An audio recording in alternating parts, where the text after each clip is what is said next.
And we're live. That's crazy.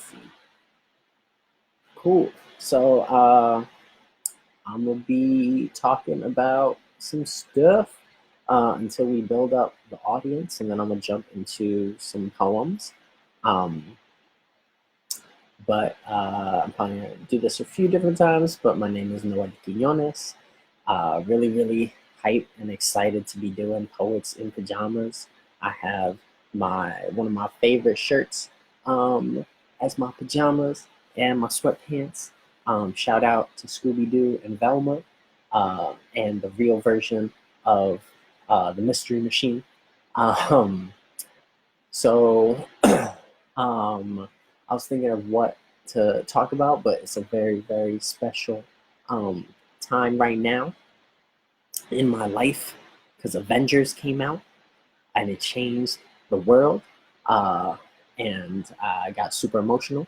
And so that's how I'm feeling right now and what I'm kind of thinking about and what's on my mind. Um, but to get back to some poetry, because sadly I need to start writing some poems about the Avengers that I have not gotten to. Um, but some stuff about me. I'm coming to you from New York City, um, where I'm born and raised. I have way too many jobs, but a lot of that's going to come up in kind of what I talk about. But in terms of me, I am a high school administrator by day. I'm a touring spoken word poet um, at night and on the weekends. And then I also run a nonprofit arts organization um, in the Bronx, trying to put on for other poets. And so I think a lot of my history with poetry is really from the community aspect. I got into poetry because of a workshop. And then I feel like I continued doing poetry because of spoken word specifically. But then after that, I was like, um, all my friends were doing this thing, and I wanted to build with them, and I wanted to keep meeting new people, and poetry has really blessed me with that these past 11 years, which is still crazy to think about. Um, and so one of the ways I give back is through my arts organization with Project X, trying to put on for Bronx artists. We've been around for 3 years, which is really crazy, and that's actually where I was just coming from, was from a meeting where we are organizing for a festival in the Bronx. It's going to be a day-long festival in August celebrating all different types of Bronx artists and specifically our poets from our slam season. Um, and so I guess that also makes me really happy about this reading because it's a beautiful way in terms of accessibility, I think, to have people be able to access poetry online and it's free. And that's also something that Project X really tries to do is like, how can we make things that is accessible to our community and to our people?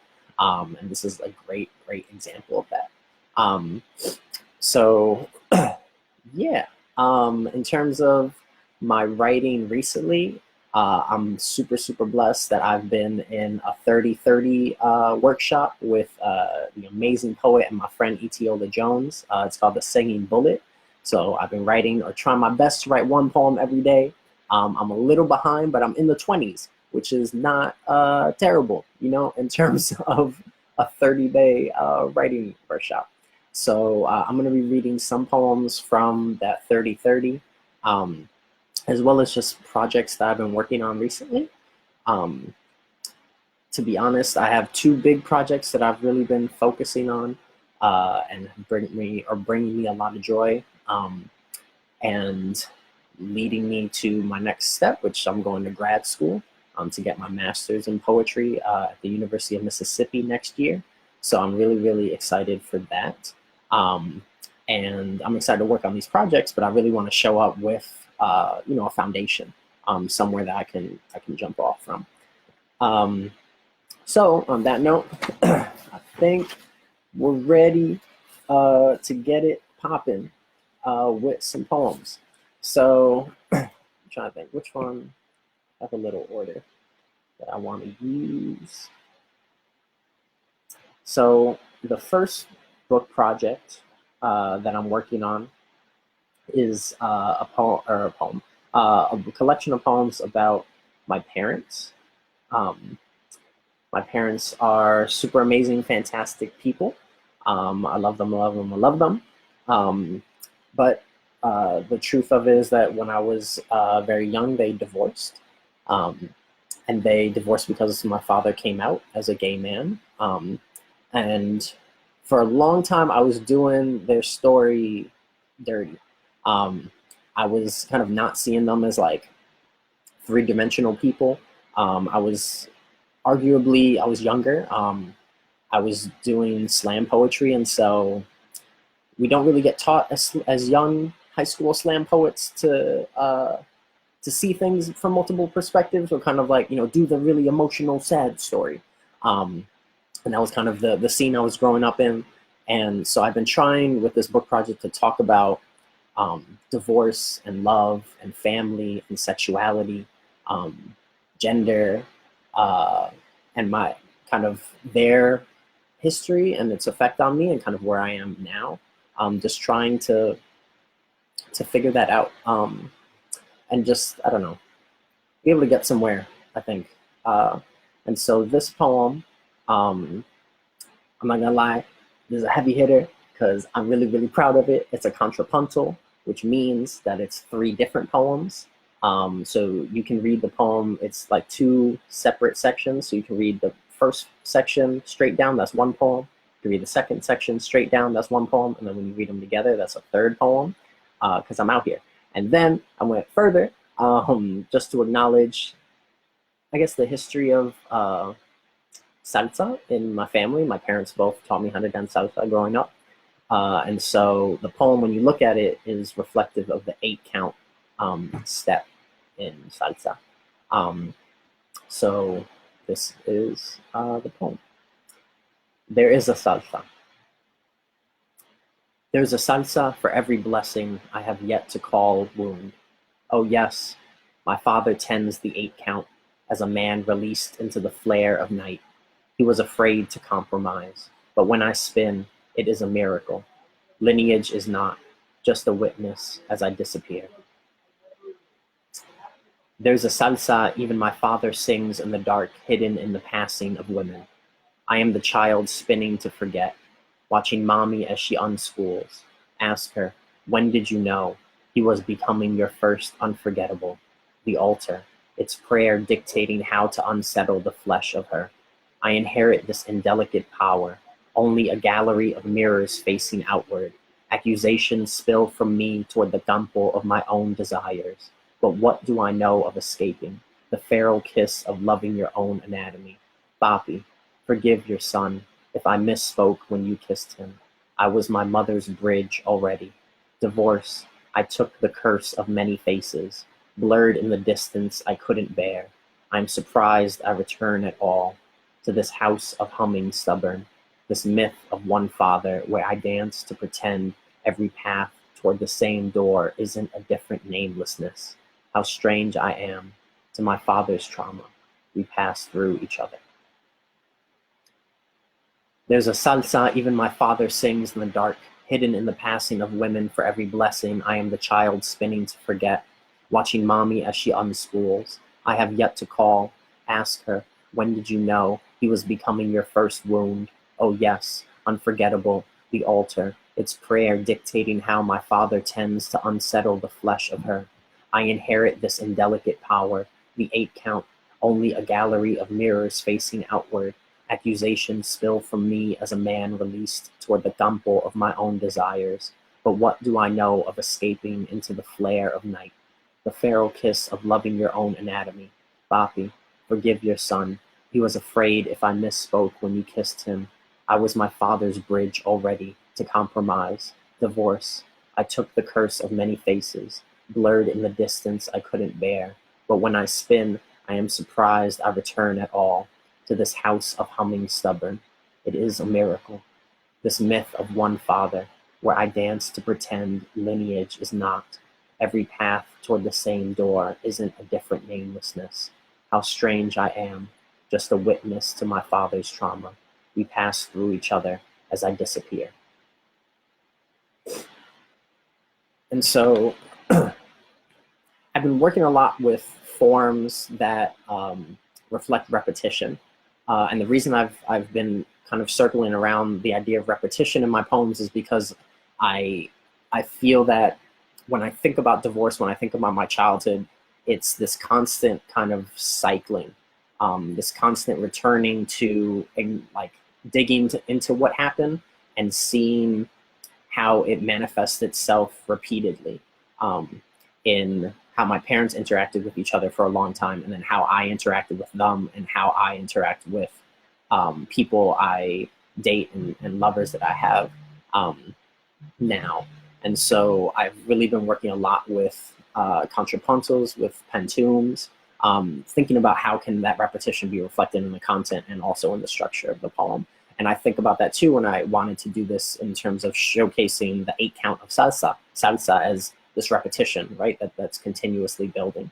And so I'm gonna keep moving with these poems, specifically connected to this topic.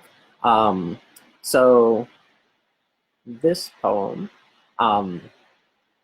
is after a really, really dope, awesome poet, Rio Cortez.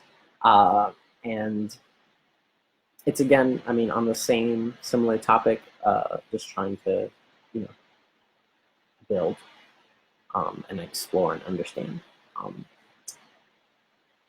There is a cathedral. I have learned to define my parents as the space between churches. If I imagine their first kiss, I imagine an unfolding of scripture and neither one with a clean enough tongue to recite it. Me, the child of this failed language. Sometimes, we are driving north toward 205th Street in a crowded car filled with just my mother. We pass St. Philip Neri's. In silence, she reminds me this is where she was married, where I was baptized, where she was divorced, this space between churches. My father came out as a gay man when I was 3 years old, and my mother hated him for as many years as my face resembled his. I carry their divorce like a cathedral of unbelonging. I burden my lovers with their names. I practice on every person who has ever craved the church of my shoulders. Let them crowd the mouth, apologize the way my father must have, and the way my mother should have. How many have called me a contradiction, both fight and flight, both love and leave. How I belong to this, how I queer the space between them. What is not supposed to exist supposes it can, and it does, so I be what I ain't, and I is what I are, and I see, aquí es mi cuerpo confundido. I do not want this obsession with what I am not. But my home was a mirage of moving on. Years after the divorce, he would appease her by going to pray the gay away retreats. I think of love as a vicious thing between what we are and what we think we should be. My parents are friends now, but I am the last stubborn reminder of the broken they were able to move on from. What an irony. What a prayer that writes itself backwards. From the first church to the last, I am an outdated trauma, a rosary recounting itself until the words matter again. If they deserve a hymn, and they do, let it not be the space I take up with my unsung body. Let it not be my lineage of leaving. Let it be the hollowed church, with an echo of a God I once knew. I search for that voice every day. I pray for it.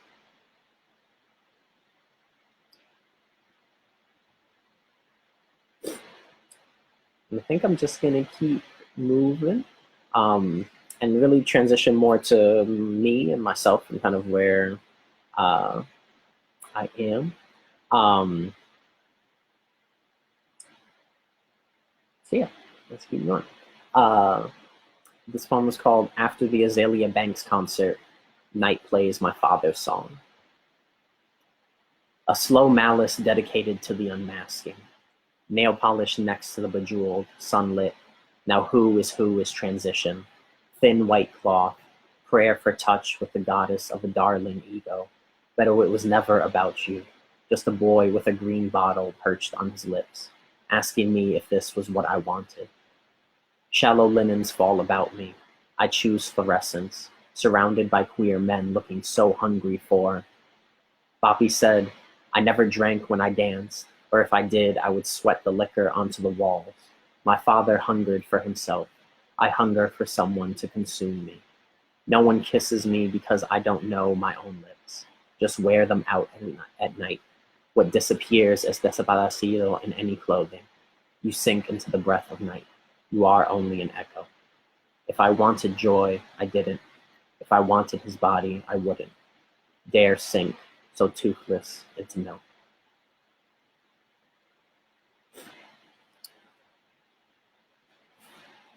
I'm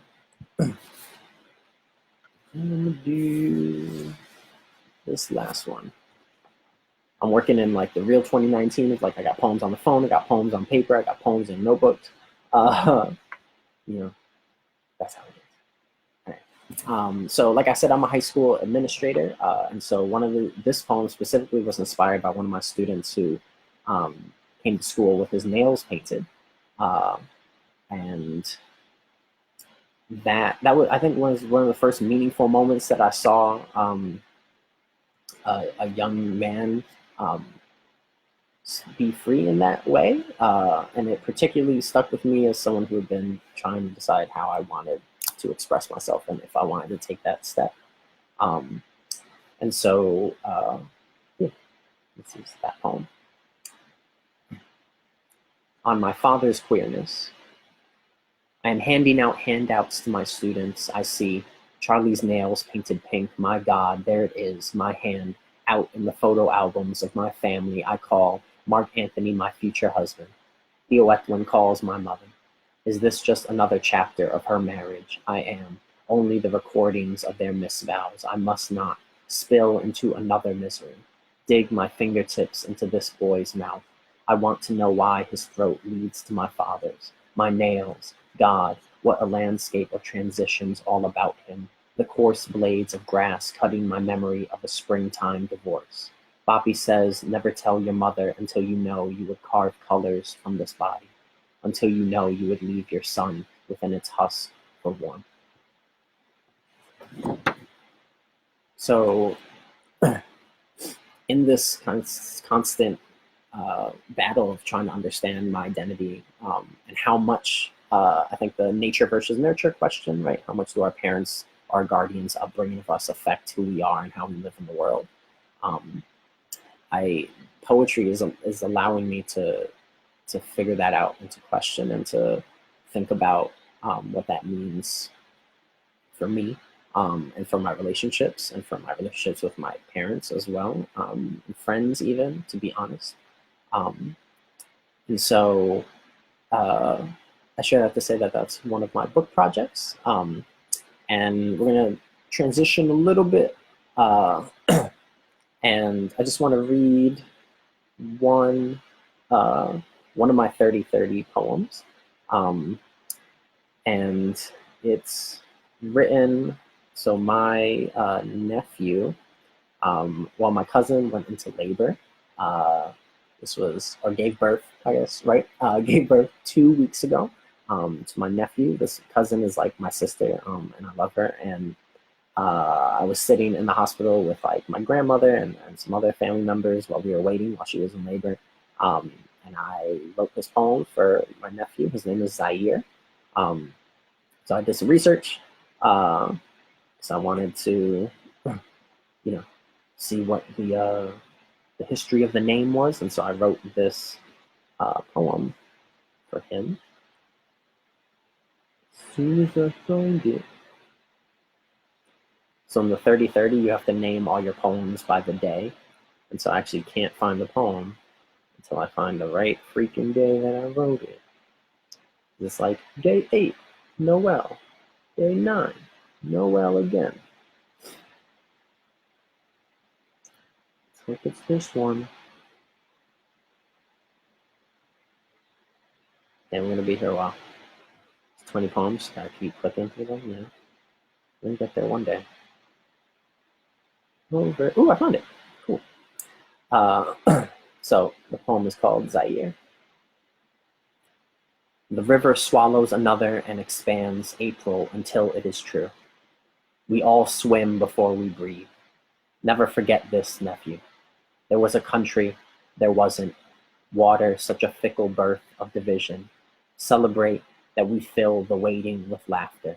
You hear, he dreams you into each first. To relive is the prayer your limbs promise, stretching the night apart.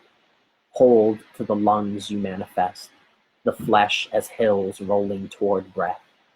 When she says your name, stubborn golden in the hour of touch, an exhale that overwhelms.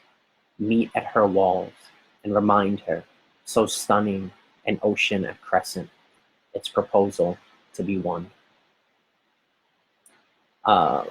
My cousin had told me about this this thing called the golden hour, just the hour right after your child is born, and there's the connection that's built when it's just the parents and the baby in the room. And so I wanted to really think about that, because that was very against like Latino culture. Because she was like, I want this golden hour, just us, an hour after he's born, right? And the thing with Latino families is like, as soon as the kid is born, you want to jump in the room. And like, it's like 50,000 people. And so I wanted to really think about what that golden hour looked like and meant for them. And so I wrote that poem. So I'm gonna read.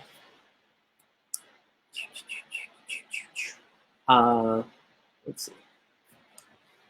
I kind of really want to. This is. I mean, you can't really respond. I'm so used to like slam poetry. I'm like, is it cool with y'all if I do this? You know, I guess you could type and respond.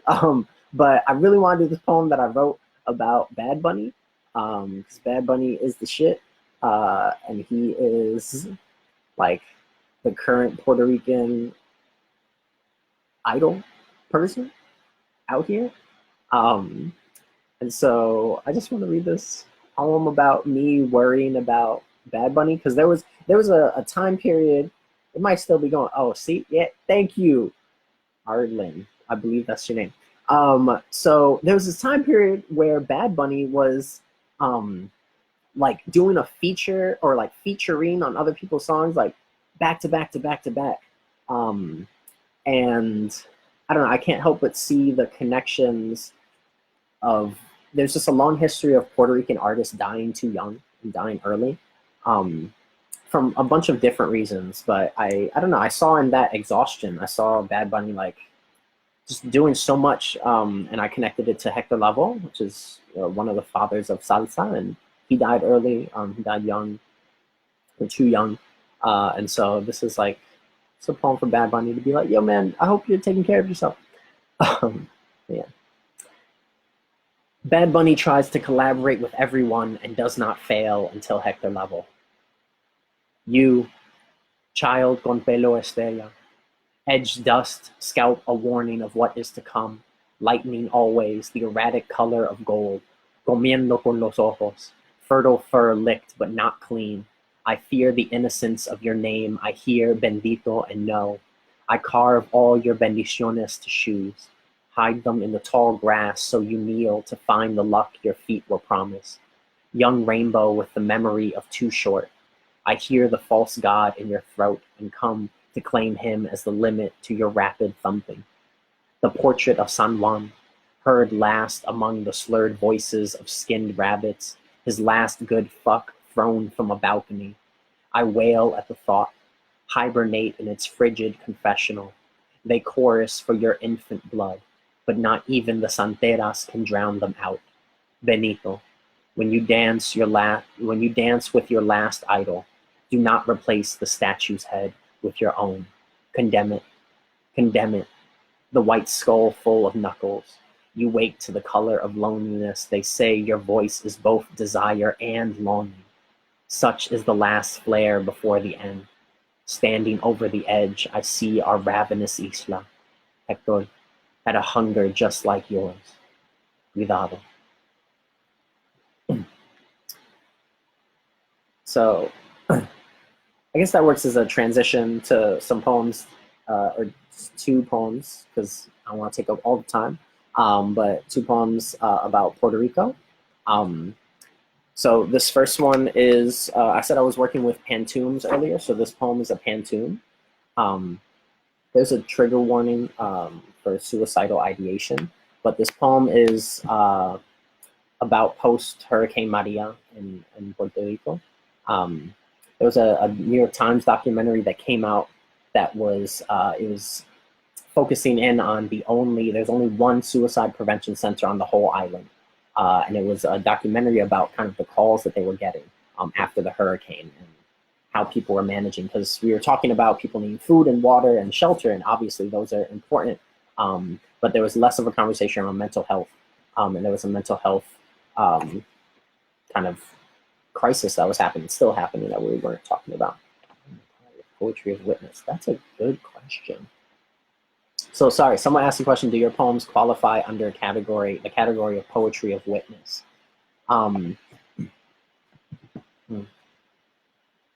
I would argue, maybe it's interesting because I'm about to read this poem. I would say this is a poetry poem of witness.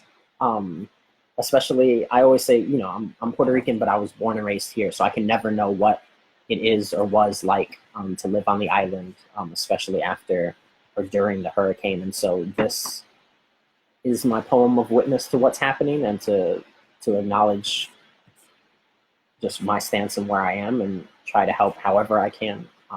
Through poetry and through other things. I'm a part of an organization called #Poets for Puerto Rico, started by Kweli Journal. And I do that with one of the Poets in Pajamas readers, I think it was 2 weeks ago, was Ana Portnoy Brinil, and she's another one of the organizers, as well as Denise Froman. So it's a really cool connection. But I'm just gonna read the poem now.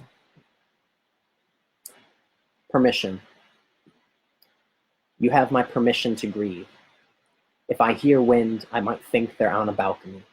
How long have you wanted to hurt yourself? We all want to escape, but there is no map. If I hear wind, I might think they're on a balcony. When I say Puerto Rico, I mean an opening in the skin I want to escape from, but there is no map. This type of call is very common. When I say Puerto Rico, I mean an opening in the skin where gold turns green under my scalp. This type of call is very common. Maria, like a buzzsaw shaving off the top of the island, where gold turns green under my scalp. She says, yo quiero volar, to fly, and she will do it. Like a buzzsaw shaving the top half of the sky, this is part of the process. I cannot let you go. Yo quiero volar, to escape, and I will do it if no one can remember my name. This is part of the process. I cannot let you go until you feel like you are suffocating. If no one can remember my name, it means another hurricane has come. I feel like I'm suffocating, but sometimes I just can't find the words to name another hurricane. I sing, despierta, borinqueño, de ese sueño, but sometimes I just can't recall the words in 119 syllables. Despierta, borinqueño, de ese sueño. You have my permission to grieve. In 119 syllables, tell me, how long have you wanted to hurt yourself? So I don't think I mentioned, but those were exact lines and quotes from the documentary itself. Things that people were saying, the type of calls that people were getting. And I, every time I have a reading or I have an engagement, I always like to talk about #Poets from Puerto Rico, and specifically Willie Perdomo. Willie asked himself 2 questions. He said, what am I good at and how can I help, right after the hurricane? And he said, you know, pretty amazing at this poetry stuff. And he brought together 30 poets from all over. And he said, hey, can you do this reading for free? Charge people $10 at the door, and all that money goes to a grassroots organization in Puerto Rico. And so as of right now, I believe we've had over 15 shows. He brought on me and Denise and Anna to help out, and we've raised over $50,000 for the island. And it's based off those 2 questions. And so I always like to flip it on people who, you know, people in the audience, whoever's listening, and you all, to ask yourself that question. What am I good at and how can I help? Because there's too many terrible things happening in this world for us just to sit back and not do anything and not engage and not try and help. And so whenever I read that poem, Permission, that's always on my mind. What am I doing to help and support? And how am I asking others to do that same work for whichever community, you know, beyond Puerto Rico. So I'm going to read one more poem and then open it up for questions. This last poem is from my second book project. So, I mean, I'm very blessed to be able to even be able to work on this current project. And, oh, thanks, Caitlin. Yes, using the Pantone for success, or to success. So the project that the second book project I'm working on is like a combination of kind of the personal and historical, which makes it really, really special for me. So the Bonicaneers were the first and only all Puerto Rican military battalion of the United States Army. They fought in World War II, World War I, World War II, the Korean War, the Vietnam War. And my great-grandfather was a member of that battalion. And so he fought in the Korean War, and he was captured and never heard from again. His daughter, my grandmother, he was captured. She was 6 years old when that happened. Since she was 6 to now, we're talking, generations like 1950s-ish, or 50s, 60s. She has been trying to find out information about him, what happened to him, what was his life, what was his service like. And so one of the last things that President Obama did before he left office was that he acknowledged the Bonicaneers. He did a public ceremony, he gave them awards, and my great-grandfather got the Medal of Honor, and he got a Purple Heart for his service. But what really that meant, what was most important was my grandmother got a stack of unredacted military files. And she allowed me to go through them and make copies. And so I'm turning that stack of files into a book of poems about my great-grandfather, about my grandmother, but more so about the history of the Bonicaneers and their service. And it's been a fantastic project, but a very slow-going one, because I have to kind of go through all this military history, and I'm learning so much.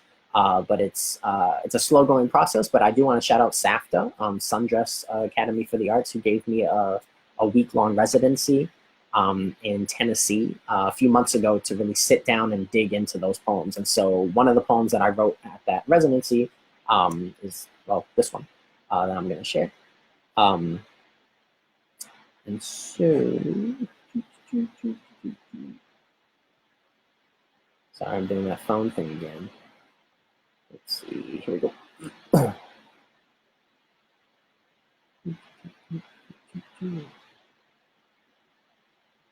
right. So it starts with a little bit of just a historical note, so we're all on the same page. But the poem is called De la Montaña Venimos. And then the little historical note is North Korea, December 24th, 1950.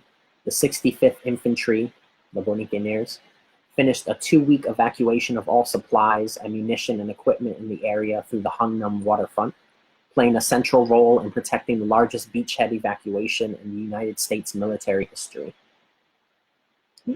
The next day, they celebrated with a Christmas feast as Emiliano, my great-grandfather, lay dying of dysentery. Truth be told, war is a spider, legs thick as knuckles in the chest.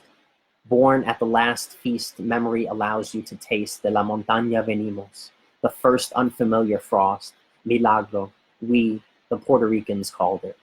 Ate snowfall until they applauded our lack of complaint.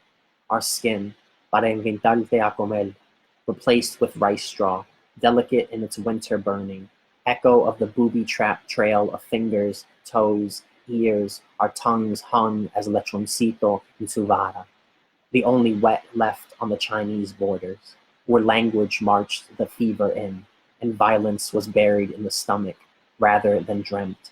Yvonne Pitojo a beber. Camp 1 was a muted palm tree. The baranda strangled itself, and I swore they were coming, a rescue from the east, strung shrill as death comes for speech. Ay, hermano Yayo, ay, compay Nicolas. They promised to bury me on a hill beneath my refusal, the path through barbed wire where I waste nothing but the heat in their names. Háblame la puerta. I am beyond the wrestle of limbs, and there are devils in the pool I've made of my hunger. I've sunk into believing I am the last ripple, que los quiero ver. Her name is Virginia Andino. Tell her I made it. A promise through the fence. They say we cannot speak, so I whisper, háblame. compay. So that was a really hard poem to write, but it again is this really, it's really allowed a lot for me. And I think even what I was talking about earlier as poetry as a way to connect with community, right? And poetry as a way, not as just us kind of writing to ourselves, and even not even us just like publishing books and having readers engage with them, right? But how are we actually tracking the histories that are not being told and not being shared? And so it's meant a lot for me to even start this project, even though I'm right in the beginning, because I'm really being able to tell a history that's not often shared. It's allowed me to connect more with my grandmother. I got to interview her to be able to write some of these poems, and it's that crazy intersection, crazy beautiful intersection of the personal and the historical, right? Having those two things live together in this project, and just I'm trying my best. And the reason it's going so slow is like I really want to do it justice. And I want it to be accurate, and I want it to reflect my family and also the Boricaneers overall, as well.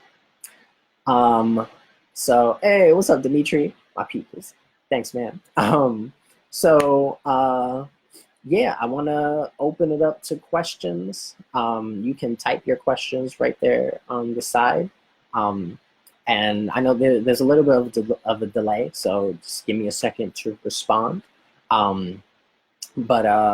Yeah, it could be, you know, anything about the poems that I shared, the two book projects that I'm working on.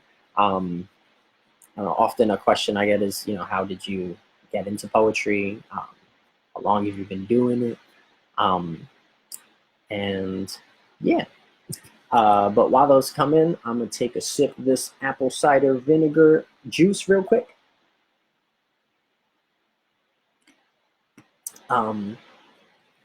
And also, oh God, that tastes so good. And also just like, I don't know, I can keep sharing about stuff too in the meantime. But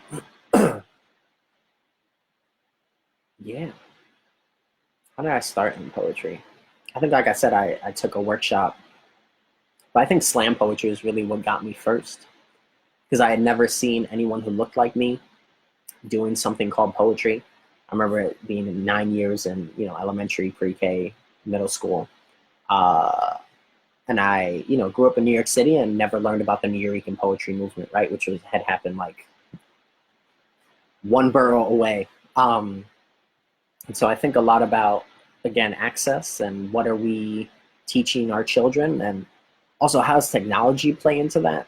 Because, I mean, you know, academic poets might not want to acknowledge this, but like poetry is cool again because of slam poetry. Like there's no denying it. Slam poetry is all over YouTube. Shout out to Button and Slam Find and Right About Now, like who are promoting these amazing works, right? I mean, I see slam poetry in commercials now. I see them. I know Philadelphia has a poster campaign where they have it on trash cans, like throughout the city, right? It's everywhere. And so while I've transitioned to writing more and doing page work, I'll never stop, like, you know, loving the art form of slam, because slam brings people together. Sometimes it doesn't always work out well, but it, at the same time, really does that important work, right, for the community. And so I'm really thankful the fact that I started in slam and now I've kind of branched out and I'm running a slam spot, right, for other people to engage with. Yo, let's do it. Question. Ooh, thanks, Anna. What roles do forms play in your writing process? So the way I think about poems is I think about, there's always two parts. One is the container, and one is the content, right? So the structure or the scaffolding, and then the content. And so what's crazy for me is that I often get the idea first for the poem, and then I have to sit back and ask myself, do I want this to be a slam poem, right, a spoken word piece, or do I want it to be a page poem? And then if it's a page poem, how is it actually gonna look? And so often I'll say, oh, I want to do, what, even I could reference the permission poem, the one about mental health on the island. And I knew I had come across the documentary. I was like, I need to use words from this to make it into a poem. And I was like, okay, if I'm using this language, what is the effect that I want it to have, right? What would be the best scaffolding to do justice by the content? And so often I'll have the content and say, okay, if I want a repetitious structure, which one do I want? And then I'll look, and then I settled on the pantoum. And so for me, often it's the content. And sometimes I don't even know what I go in with the idea and I don't know what the form is going to be until I start kind of doing that first draft. Because I've had moments where I've started a poem and I'm like, okay, this is definitely going to be a spoken word piece. And for me, for spoken word, I write it in paragraphs on a piece of paper or type it. But I've started poems like that and then be like, actually, it needs to go this way. And it needs to actually look a certain way. And I'm like, okay, now it's more of like something to engage with in the page. Because when I start doing a spoken word piece, I'm like, okay, how is my, I'm going to do tonality, how I'm going to do body motions, right? How is all that going to affect what's actually happening? Another question, what are ways you want to see accessibility increase, especially in the communities you are writing for? Yo, great question. So my organization has actually been struggling with this. So like, we started a free professional development series called La Sala. And basically it's free workshops across the board on different things. So it used to be just poetry and performance. And now we had a grant writing workshop this morning, actually. And then we had a photography one. And so what we're actually trying to balance is, like for us, our focus is the Bronx, right? But how we're trying to ask ourselves, how do we reach out to different people and how do we acknowledge the various kind of borders that there are, even in the same borough, right? One big thing for us is language, right? Spanish versus English, Spanglish, right? And so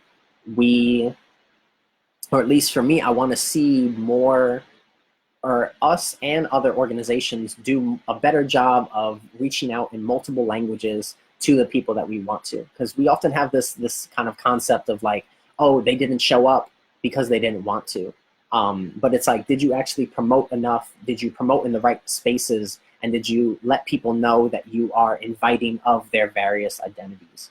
And so the ways in which I want to see accessibility increase is actually, first and foremost, we need conversations about what real accessibility is. Because people will say, I made a Facebook page and therefore everyone should know that they can come, right? That's not enough.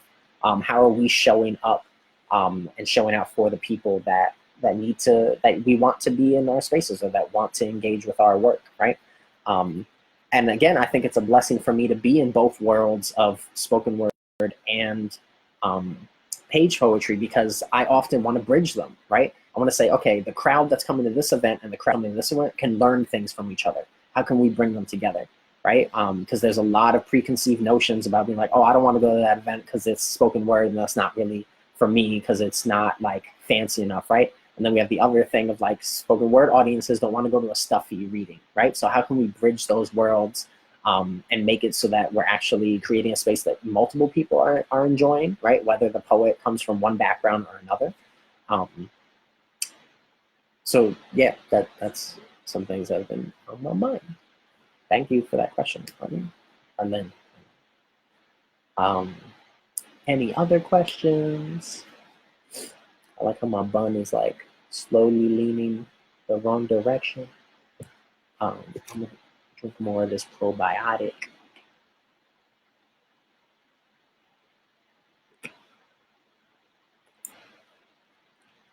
Yeah. I'm gonna do a plug too. The reason I'm drinking this is because I was sick all last week. And like I said in the beginning, I have 5 jobs. And I don't really sleep often. And so I really want to just like put a plug. And this is me being a hypocrite because I'm like, yo, you should really, self-care and take care of yourself. but I don't do a great job of that. But just really trying to find that balance of when are you doing the work for yourself, and when do you do the work for others, and how can we live in like some balanced life. It's never going to be equally balanced ever, right? But like, how can we pace ourselves to do that work? Because I got into community organizing very young, and it's I kind of started out too kind of passionate, too headstrong, to kind of dive in and saying yes to everyone, and I've had to learn to backtrack, right? And really take a step back. And so one of the ways I'm doing that is going to grad school, and being able to work on these book projects, but still keeping my connections, right? Because I don't want to like leave New York and be like, all right, whatever, right? I still want to keep those relationships. And I think more artists have to think about that.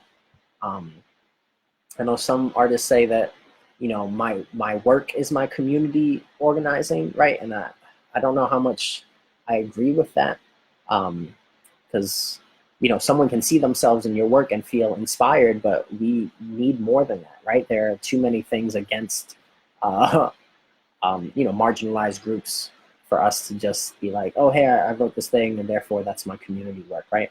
We gotta go a little further, and so that's something that's been on my mind when I think about poetry and supporting the community. Another poem, another question. What words of advice would you give to fellow aspiring writers and poets? Yo, write the weird poem. I actually want to shout out one of my homies who is watching, or who liked the live feed, Gigi Bella. That's one of my friends, an amazing poet.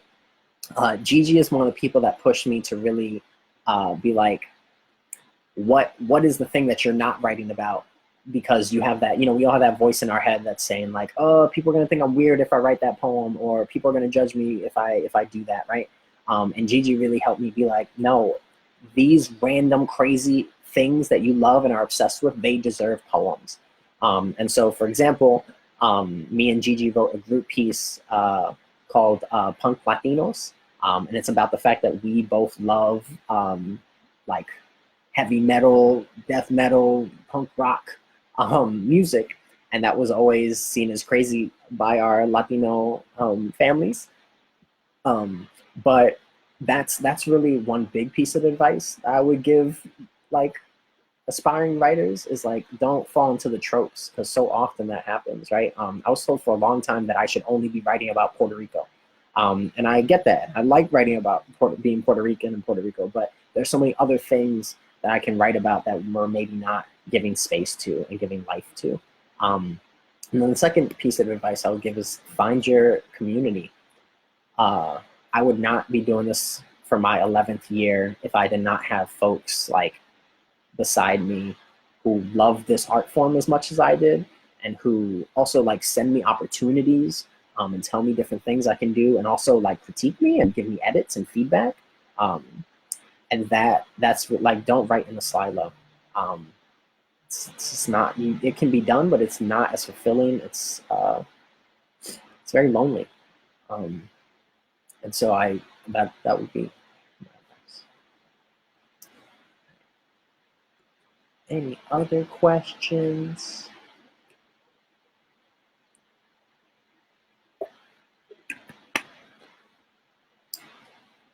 We could give like one more. So we're coming up on the 50-minute mark. Shout out to y'all who have been here from jump. Ooh, oh, thanks, Lisa. Who are your favorite living poets? Who are my favorite living poets right now? Yo, Aracelis Germay. Aracelis be doing stuff with poetry that I can't even, oof, bro.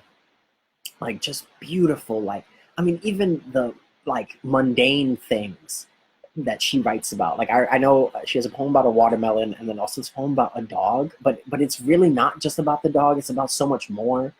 And I'm just blown away every time that I engage with Aracelis' work. So that's like one of my favorite poets, right? Or just living poets. Also Eduardo Sicoral. people give me shit for that one, but because Eduardo only has one book, but that book, Slow Lightning, is like, wow, God. Like, I reread it like pretty often just to be like, God, how do you, he was just able in his work to kind of hold like an intimacy within being a Latino man that I had never seen before. Um, and that is like inspirational to me. Yeah, I'm trying to think a third one. I mean, Willie Perdomo. Yeah, I'm reading. I got the blessing to read at his book launch. So I'm like currently reading The Crazy Bunch, which is like just an ode to where he grew up. And I think Willie really speaks to this question that I often hear amongst poets, which is like, who are you writing for? And how are you writing, thinking about, again, about accessibility, how are you writing in a way that your familia can understand, right? And Willie, I feel like, just powerfully like toes that line of saying like, you know, we're going to be accepted by the academy and blah, blah, blah, right? But really, this is like an ode to where I grew up and my people, right? At his book launch, he had like his homies who grew up with him on the block there, right? And how are we doing more of that? How are we paying homage to like where we come from in a way that is not like savior complex, in a way that's not like painting the negative side of things, right? Just saying it how it was. And I haven't finished the book yet, but like from what I've gotten through, it's doing that work. All right. I think if there's no more questions that come in these last like minute, I think we're gonna end there. But thank you to all y'all that came to tune in. I'm definitely gonna be spreading the video, and if you can spread the video, that would be awesome. Also, shameless plug, if you wanna follow me and my stuff, it's just at Noel Quiñones. It's my name everywhere: website, Instagram, Twitter, Facebook, but more importantly, I would really love if you can follow Project X. It's at Project X718. That's Facebook, Instagram, Twitter. And if you're ever in the Bronx on the last Thursday of the month, I would love to see you at a show. That would be awesome. Support the community. It's a great vibe. And also, if you could just look up #Poets for Puerto Rico and support the Facebook page too. I always like to plug myself, but really, I really want to plug the community orgs, so that we're always like supporting up and coming artists, new artists, and you know, all these different things. Thanks, y'all. Appreciate y'all all day. All right. Peace out. I'm gonna go get ready for Game of Thrones season 8, episode 3, and go eat some great food. All right. Peace, y'all.